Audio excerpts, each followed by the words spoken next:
What happens, and this is actually one thing to keep in mind, they will separate. So like, ready? This is a bronzer. Do you see how it's kind of like real marbly looking in there? Once you actually shake it, you'll see the color. So with all airbrush makeup, make sure you shake the bottles really well because they will separate. So yeah, I was looking at something that separated and I was like, what is that?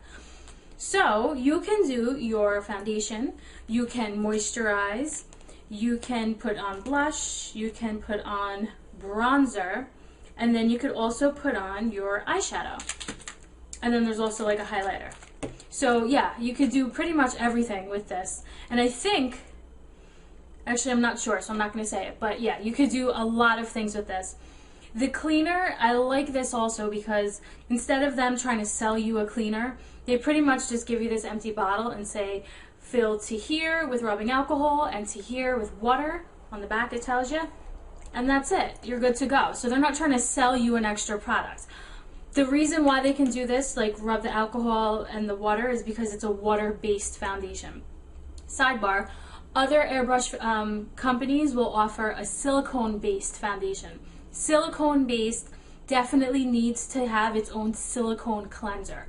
Silicone and alcohol cannot mix together. It's just going to wreak havoc on your machine and it's just not going to be good. So definitely use what is supposed to. But if it's a water-based like this, they're pretty much just telling you, you know, like, we're not going to oversimplify it. Just, you know, use what you can. I like the system, okay? So right off the bat, it's really small, it's super compact, it's not going to take up a lot of space on your counter. Again, I'm keeping this video toward the everyday home consumer. So if you're just really concerned about work and school, maybe the weekends, and you want something new and fresh to kind of wake up your morning routine, this is definitely a great way to do it.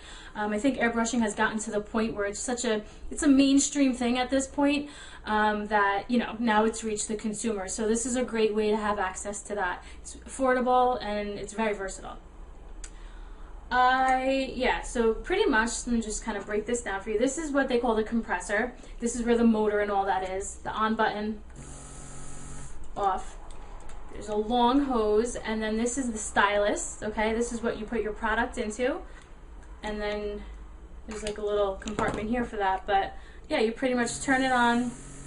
Now, as soon as you turn it on, air will pop out. The air that comes out is good because after you do a layer, it's really good to just give it like a nice dry so it can set. If you want more coverage, then you reapply, but you have to let it dry first. To release your product, just kind of pull back. There's nothing in here, but product will come out, and then you let it dry, and so on.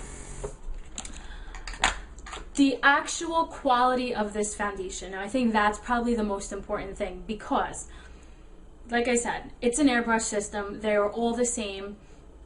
What are you actually putting on your skin? I currently, right now, have on 3 coats of this foundation. I like the way my skin looks with it.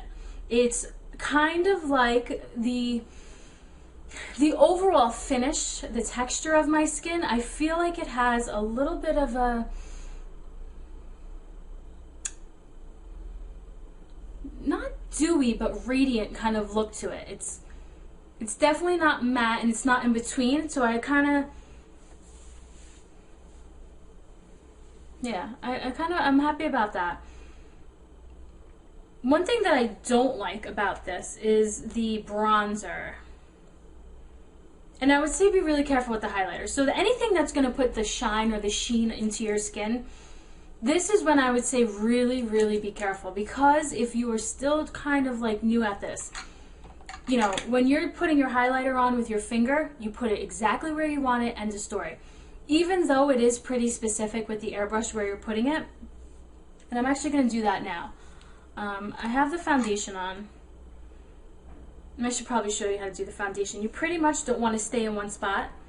You want to do one of these motions. There's a DVD that comes in this that's going to explain everything to you. But soft circular motions, not stopping, and you don't want to get too close to the skin. And you pretty much just feel the nice cool air, and it's really easy. But I'm going to show you with the highlighter. You really want to just be very specific with where you put it, because this is where it can go wrong. If you use everything at once and you end up saying, oh, I don't like it, you're going to end up thinking, oh, I don't like airbrush makeup. No, again, airbrush is just the means of getting the makeup on. The products that the company is giving you to put in the airbrush, maybe that's what you don't like. So I like the foundation. I'm very happy with it. I am shades 3 and 4 kind of mixed together. This is, that I just put in here, this is G1. This is a glow. Shake it up really well. And now I'm going to add a little bit of a highlight to my skin. So right on the tops of my cheekbones. If you're wondering how do you know where it's going to land, that's the good thing, because right away the air is already hitting your skin. So once you feel it where you want it, then you release product. And to do that, you just push this thing back.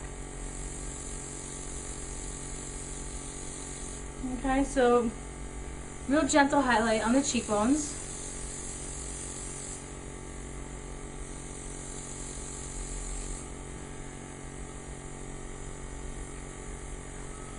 Down the center of the nose. And then just let it dry. And there you go. To clean it, like I said, you're going to take your cleanser. I shake it anyway, even though it's already shaken in there. You're going to just drop it into this well. And the entire thing, it'll tell you how many drops to use. You definitely don't want to fill this whole thing up with product because you're going to just waste it. You'd really be surprised how many 4 to 8 drops, how far that'll get you. But to clean it, you know, you're going to put your solution in. Just take like either over a sink, or I was using just like a cotton, and just like release the product on, and that's just going to give you a nice clean. Okay? When you're working, it's good to work, you know, from lighter to darker. So if you are going to do, you know, obviously do foundation, then blush, then bronzer. And same with the eyeshadows, and that's what I'm going to do now. I'm going to show you how to do the eyeshadows. Start with the lighter color and then go darker, so you don't have to clean it in between every time. I'm going to be honest with you. I tried this when I first got it, and I tried with the eyeshadow because I was like, I've never done, I'm just looking at this little highlight here. I've never done airbrushed eyeshadow. So I'm going to show you how this works. It's kind of crazy because it actually impressed me. I didn't think I was going to like it, and I actually really do. So here we go. I have eyeshadow number 28. Shake it up really well. It's kind of like a champagne-ish gold color. Really pretty color. Okay. So just a couple drops because it's just for the eyes. The one thing about this that I must say that is different from the one that I use professionally, airbrush system that is, Luminess airbrush does not have any way of controlling the PSI. And the PSI basically is how much air and how fast it's coming out of the gun, the stylus, to be completely like blunt about it. The reason why you may want to do that is because as you're working on different areas of your face or doing some detail work, you can control the air to come out very gently, or if you're doing more body work and bronzing, it could come out a little bit more powerfully. This really only has one setting. So I haven't really found it to be a problem, but when I was doing the eyes, I did feel like I probably would have wanted it down a little bit. But I mean, I was still able to make it work, not a big deal. But that is just one thing that I noticed. And I don't know if these consumer brand airbrushes, if that's just one thing that helps them keep their costs down to you. I don't know. I dropped something. Not important. Here we go. Eyeshadow. So I'm going to look down. And I'm just going to hit that all over the lid.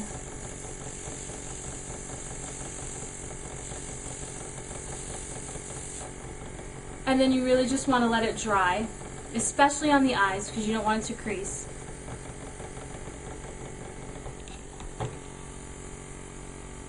And the other eye.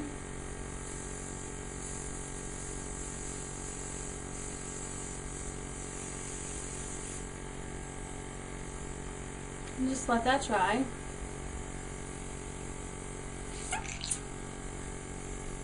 A little bit more.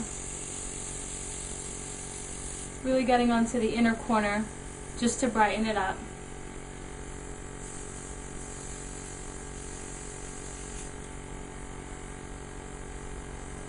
And just let that dry with some cool air.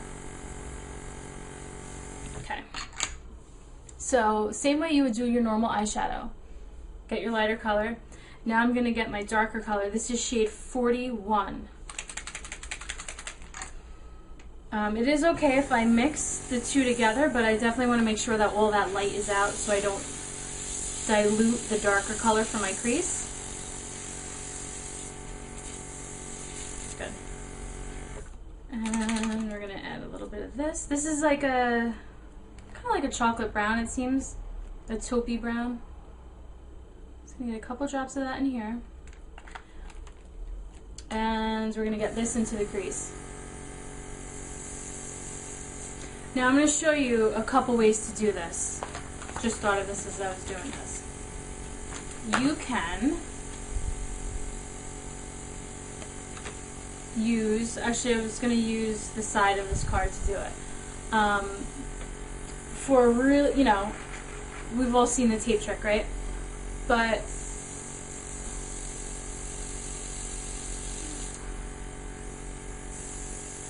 right into the crease.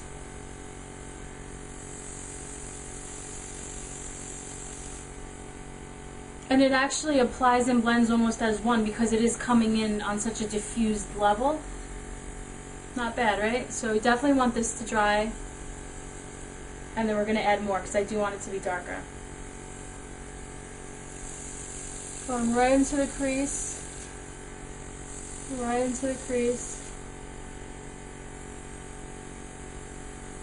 If you wanted to do something a little bit more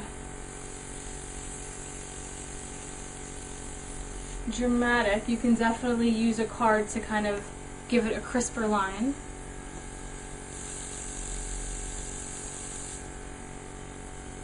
And give you that kind of effect.